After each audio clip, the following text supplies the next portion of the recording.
That's not necessary. Don't have a girlfriend. And don't imagine my two partners give a damn what color the house is. Just pick out what you think would look good with light gray and bring it back with you. Do you need a check before you send your men after the supplies? No, but I will want half this afternoon when I get there and the other half when the job is done. Maybe by Friday evening. Definitely by Saturday, she answered. That sounds great. Blake gave Shooter the thumbs-up sign. I'll be over there by noon and we'll get started removing those old white shingles and seeing how much damage control we need to do to the decking. Goodbye, Mr. Dawson, Allie said stiffly. He caught his smile in the rearview mirror. Call me Blake. We are neighbors. Thank you. You can call me Allie. And is it convenient for me to drop by in an hour to do some measuring? You don't have to be there. It's all outside work, Allie said. Whatever you need to do is fine, and the back door is unlocked if you need to go inside the house. Blake tucked the phone inside his denim jacket pocket and whistled through his teeth. By noon, there were 2 enormous piles of mesquite in the pasture ready to be cut up into firewood or burned. Blake felt like his butt had calluses on it from bouncing around in the dozer seat all morning. When he stepped down onto steady ground, he did several stretches to get the kinks out of his back. Shooter raced past him, put his nose to the ground, and flushed 3 rabbits before Blake could take 2 steps away from the machinery. Then the old dog was off and running, barking happily until the rabbits took refuge in a pile of dead mesquite, and Shooter couldn't figure out a way to get inside the tangled brush at them. Blake caught up and scratched the old boy's ears. Don't worry. They'll have to come out sometime. Would you look at all that beautiful firewood?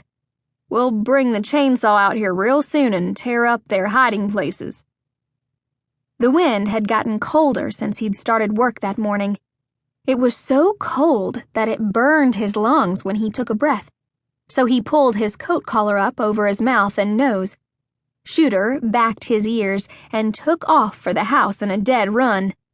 Blake did a fast trot right behind him, cleared the steps, and landed on the porch. He did not envy Allie and whoever she had working with her one bit. Working on a roof with that cold wind whipping around them would be a real task. He hadn't even hung up his coat when someone knocked on the door. He turned around, opened the door, and there, on the other side, was a curvy brunette with streaks of blue in her shoulder-length hair. It looked like someone had cut it with a chainsaw. Maybe that's what happened, and it had terrified her so badly it turned part of her hair blue. You must be Blake Dawson. I'm Mary Jo Clark, and I brought over some chili and a chocolate pie to welcome you to Dry Creek, she said in a gravelly voice that matched her skinny jeans and form-fitting sweater. Well, thank you, Mary Jo Clark. I was about to fix myself a sandwich, but chili does sound so much better, he drawled in his most seductive voice. If you'll bring those big, strong arms and help me carry it from the van, I would appreciate it. She batted her eyes at him like a seasoned bar bunny. He followed her to the van, and she raised the back hatch. You carry that slow cooker, darling, and I'll get this box. My phone number is right here. She pointed to the end of the cardboard box, and there it was, written in 3-inch numbers. If you need anything at all, honey, you just give me a call and I'll be here in 5 minutes. You want to stick around and eat some of this with me? He asked. Oh, darling, I would love to, but I've got to be in Wichita Falls by 1:30. I work at the salon in Walmart, and I've got the late shift today. But maybe on my next day off we can plan something. Yep, a seasoned bar bunny. He could spot one from 100 yards and reel them in like a catfish out of the river.